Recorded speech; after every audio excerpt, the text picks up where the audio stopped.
좋아요, 구독! 암호화폐 역사가 그렇게 길지는 않더라고요. 먼저 암호화폐는 언제, 어떻게 시작됐을까요? 또 암호화폐라는 개념이 처음 등장한 게 언제일지도 궁금합니다. 일단은 제일 중요한 거는 뭐 비트코인 2008년도에 이제 세계 금융위기와 이제 중앙화된 금융 시스템에 대한 반대, 그러니까 탈중앙화에 대해서 그런 역사적인 부분이 있고요. 그리고 또 재밌는 거는 또 사실은 또 비트코인은 다 많이 아시니까 이제 비트코인 나오기 전에 이분은 역사도 있습니다. 그래서 제일 유명한 분이 데이비드 차움이라는 분이 있어요. 그분은 되게 유명한 암호학자세요. 네. 그분이 90년대 초반에 회사도 만드시고 이 캐시라고 하는 지금 이제 비트코인의 원형이 되는 것들을 만드셨어요. 되게 유명한 암호학자신데 재밌게도 되게 기술력은 좋으신데 회사가 망하셨습니다. 기술력은 좋으신데 네. 어쨌든 그 땅이 너무 빨랐던 거죠. 이제 그때 아마 데이비드 차움은 많은 분들이 아실 텐데 그게 있고요. 그다음 그게 아마 이 캐시가 나온 게 94년도 정도 되고요. 그리고 재밌는 게 또 데이비드 차움 그다음 유명한 닉 자버라는 사람이 있습니다. 닉 자버라는 분은 그분도 되게 똑똑하신 분이에요. 변호사이자 프로그래머였습니다. 그래서 이제 비트골드라는 걸 만드셨는데 변호사이자 프로그래머, 그러니까 두 개 이제 전문가적인 게 있는데 스마트 컨트랙트라는 제가 잠깐 말씀드렸는데 그 용어를 만드신 분이에요.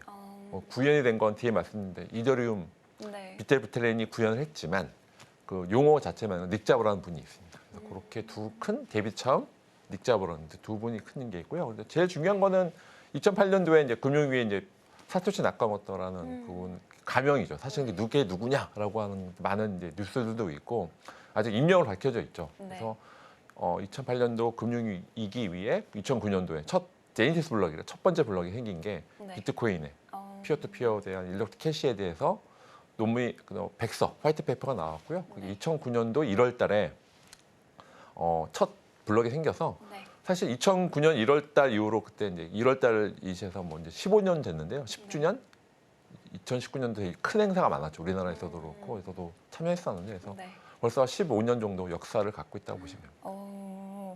지금 사토시 나카모토라는 인물이 디지털 화폐의 개념을 만들었다고 또 말씀해 주신 것 같은데요. 그러면 이 디지털 화폐와 이 암호화 기술이 결합된 암호화폐의 개념은 언제 나온 걸까요? 그게 이제 말씀드렸지만 가장 원형은 비트코인 때 많이 유명해졌죠. 아까 말씀드린 그 원형 자체는 데이비드 차움, 닉 자버라는 그런 분들이 계속 쌓여서 그래서 그런 그 기술들을 갖고 여러 가지 기술들이 있었어요. 뭐 해시 기술도 있고 여러 가지 기술들이 있는데 그걸 사토시 나카모토가 그걸 이제 결합을 해서 그걸 이제 피어투피어로 이게 원래 분산 장부인데 그 논문에 보면 블록체인이라는 단어가 나오긴 해요. 그러니까 블럭과 블럭이 체인처럼 연결한 거예요. 그래서 중앙화돼 있지 않고 탈중앙화돼 있고 안전합니다. 시큐어합니다. 그리고 보안에 대해서 같이 중앙화된 은행을 쓰시면 은행은 같은 경우에는 안전해 보이지만 중앙화돼 있죠. 여러 가지 기능들이 있어서 근데 사실은 은행을 많이 해킹하려고 다 노력을 하고 있는데 지금은 장부 자체를 다 같이 갖고 있어서 마치 이제 카카오톡 단톡방 쓰시잖아요. 그러면 보통 이제 동호회 때 총무를 두기도 하지만 총무 없이 이제 다 같이 만약에 단톡방에 있으면 같이 이제 서로 간에 정보를 공유해서 이게 의용되지 않았구나 그렇게 해서 사실은 저도 가끔 동문회 가면은 시키면 동호회에서 총무를 믿을 수 있을까 그런 게 이슈가 생길 수 있잖아요. 만약에 이제 모든 내역들을 같이 올려서 하면 특별히 결제 내역이나 이런 게 틀리지 않고 조작되지 않을 수 있다 그런 거 했던 것처럼 기본적인 분산 정보 원리나 그런 것들이 기본적인 원리라고 보시면 될 것 같습니다. 네, 비트코인 잠깐 말씀해 주셨는데 비트코인이 또 최초의 암호화폐로 알려져 있더라고요. 이 탄생 배경에 관해서 조금 더 자세하게 설명해 주실 수 있을까요? 네, 그러니까 잠깐 말씀드렸지만 이제 원래 중앙화된 금융 위기에 대해서 이게 너무 세상이 그때 그 당시 저도 이제 기억을 하는데 원래 월스트리트나 이제 그쪽에서는 안전한 금융 시스템이요라고 했지만 많이 붕괴가 됐죠. 그래서 만약 그때 높은 고위직분들은 많은 연봉을 받았지만 만약에 일종의 금융 위기를 초래한 의사결정들을 하고 투명하지 않고 그런 것들에 대한 반대 심리나 반대적으로 너무 중앙화된 시스템보다는 탈중앙화 개념으로 해서 한번 그런 사토시 나카모토 그런 아이디어를 냈을 뿐만 아니라 또 그걸 또 실현하는 구현체를 만들었다. 비트코인을 해서 그것들에 대해서 실험적으로 했는데 초기에는 워낙 많은 분들 이메일 보내서 했었는데 그때 많은 반응이 없었다고 합니다. 만약 그때 비트코인을 그때 논문을 읽고 사실 그 당시에는 또 워낙 또 채굴기 그런 개념이 아니라 일반 PC 노트북에서도 도는 거였어요. 그래서 저랑 친한 분도 네. 정말 극초기죠. 2010년도 그때 노트북에서 채굴했다고 하더라고요. 그때는 네. GPU당 CPU 예상에서 뭐 몇천 개, 10,000개를 그래 했었다고 했었는데 네. 안타깝게 또 노트북을 포맷했다고 하십니다. 너무 그만- 아쉽는데요. 실제 아까 그거는 또 네. 통하고 왔는데 다른 일 때문에 그러니까 사실 그런 것처럼 그 당시는 그 원래 사상 자체는 너무 중앙에 이렇게 각각 PC나 개인이 피어투피어 앵커니저가 개인으로 은행을 통하지 않고 송금하고 수신 받을 수 있어 그런 네. 원리를 했었던 거죠. 이제 발기행들이 있었는데 그것들이 이제 그 구현체가 나와서 그게 2009년 1월 정도였고요. 그리고 2010년도에 첫 번째 거래가 생각됩니다. 피자데이라고요. 혹시 들어보셨나요, 그런데 피자데이요. 네. 만 비트코인으로 네. 피자를 거래하는 그 어. 유명한 피자 두 판인데 네. 지금부터 엄청난 피자값이죠. 만 비트코인으로 이제 거래를 일어났습니다. 피자데이라고 해서 그게 실질적으로 첫 거래가 네. 실제 실물과 어쨌든 거래되는 거에 있어서 네. 피자데이라고 해서 이제 특히 이제 블록체인 월드 있는 분들은 이제 피자데이 유명하거든요. 그래서 많은 네.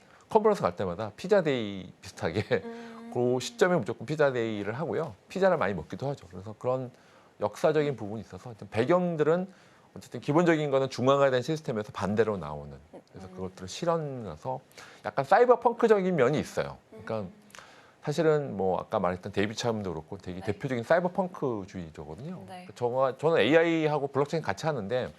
좀 문화가 다릅니다. 확실히 블록체인 분들은 약간 사이버펑크적인 네. 그런 기존 사회에서 약간 사이버펑크적인 철학을 갖고 있는 건 맞는 것 같아요. 네. 교수님도 봐도 그렇고 아니면 다른 대표님들을 봐도 그런 면이 있어서 네. 기본적인 사상은 이런 중앙화된 시스템에서 새롭게 사이버펑크적인 면도 있고 탈중앙적인 사회를 약간 이상적인 면이 있죠.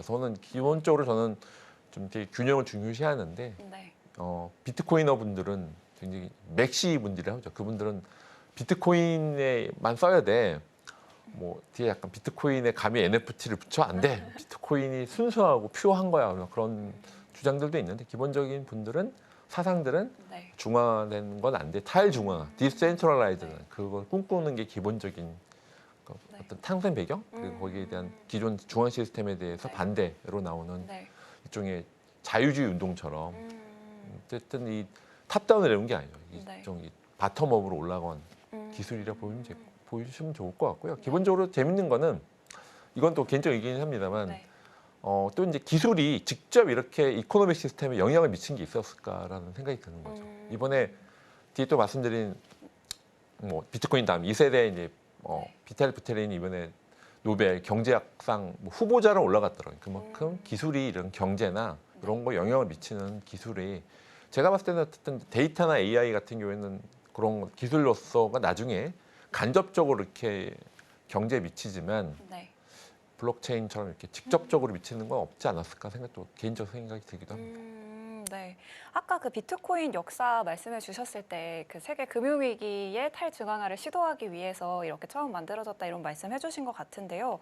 어떤 그런 위기 속에서 또 발전할 수 있는 계기가 된 것 같아요. 그 비트코인 더 전에 그 비트코인이 등장하지 않을 때도 디지털 화폐 실험들이 있었다고 하던데 어떤 것들이 예, 있었을까요? 약간 잠깐 말씀드렸지만 뭐 기본적인 거는 약간 닉 자보가 있었고 데이비드 차움에서 네. 뭐 순서를 말씀드린 데이비드 차움 그분께서 이캐시라고 해서 그게 네. 90년대 한 초반쯤 됩니다. 그래서 그게 있었고요. 그다음에 그거 통해서 이 비트코인의 기술이 하루아침에 나온 건 아니고 이런 단계가 있었던 거예요. 그래서 데이비드 차움이라는 분이 만들었던 이캐시가 있고 그다음에 닉 자보라는 분이 만들었던 비트골드. 비트골드. 예, 그게 이제 그 아까 해서 컴퓨터이자 변호사인 스마트 컨트랙팅 개념을 처음 만들었는데 그래서 가장 중요한 두 분은 데이비드 차움, 닉 자보론. 이제 혹시 시청자분들은 이 두 분의 걸 이제 검색해 보시면 아마 네. 비트코인의 이전 역사는 그 두 분이 가장 큰 중요한 이제 발자국을 따라가시면 이런 흐름에서 비트코인이 나왔구나를 알 수가 있으실 것 같아요. 약간 비트코인이 지금까지 이렇게 자리 잡기 전에 여러 가지 실험들을 또 거쳐서 탄생한 것 같은데요. 이제 다시 아까 말씀해 주셨던 사토시 나카모토 얘기로 돌아와 봐서요.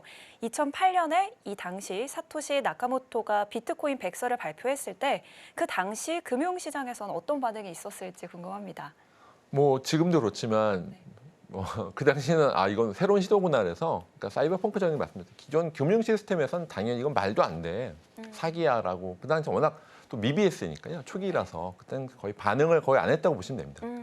거의 반응 안 하고 기술 관심 있는 분들만 일부 이런 새로운 시대구나. 그렇게 시도는 있었다고 보여지는데요. 뭐 기존에 있었던 금융 시스템 있던 분들이나 기존에 리거시라는 분들은 잘 반응을 안 하셨고 네. 새로운 게 필요해라고 했던 분들이 이제 차근차근 시간이 가면 갈수록 이제 초기에는 반응이 없었다가 네. 뭐 피자데이나 이런 식으로 여러 가지에서 그런 사상 철학적인 게 있거든요. 네. 그러니까 좀 사실 사토시 나카모토의 그 백서를 보면 분명히 천재적인 게 있어요. 이런 거 기술 연계해서 네. 이렇게 직접 중앙화되지 않고 분산 원장으로 이런 암호화 기술 여러 가지 있었던 뭐 해시 기술 그런 것도 연결해서 하는 것 보면 이런 거가 근데 사실 재밌는 거는 이게 실험실이 아니라 네. 아직까지 15년 동안 워킹하고 있으면 그렇게 네. 어쨌든 그 천재적인 부분이 있는 거죠. 그래서 그런 부분에서 어떤 중앙화에 대한 이 세상의 반대 반응이 있어서 지금도 그렇지만 기존 이렇게 기득권 세력은 싫어했던 분들이 많았던 건 사실이고 사실은 그게 지금도 역사적으로 보면 15년 지났지만 지금에서야 이게 자산이야 이제 인정을 받고 있지만 그 중간중간에 이게 다 사기다. 이건 다 없어질 거야라고 해서 그런 역사적으로 보면 저도 이제 한 8년 차 정도 되는 저는 주로 기술을 하고 있긴 합니다만 역사적으로 크립토 인터를 3번 겪었는데 네. 저는 이제 그런 철학이 있었던 것 같아요. 이런 디지털 자산 시대가 점점 확대가 돼야라고는 그런 기본적인 비전을 보았던 건 있는데 그래서 어쨌든 업앤다운 분명히 있었다. 그래서 사기라고 표현들이 많고요.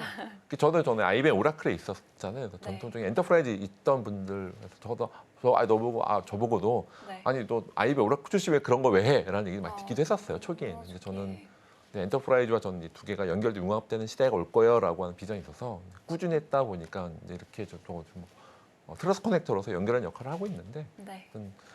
어쨌든 기득권들은 싫어하는 건 있다 분명히. 지금 바로 구독을 눌러보세요. 실시간 경제 뉴스, 투자 전문가들의 다양한 시황과 정확한 분석, 또 알찬 투자 정보까지 신뢰할 수 있는 저희 서울경제TV와 함께하세요.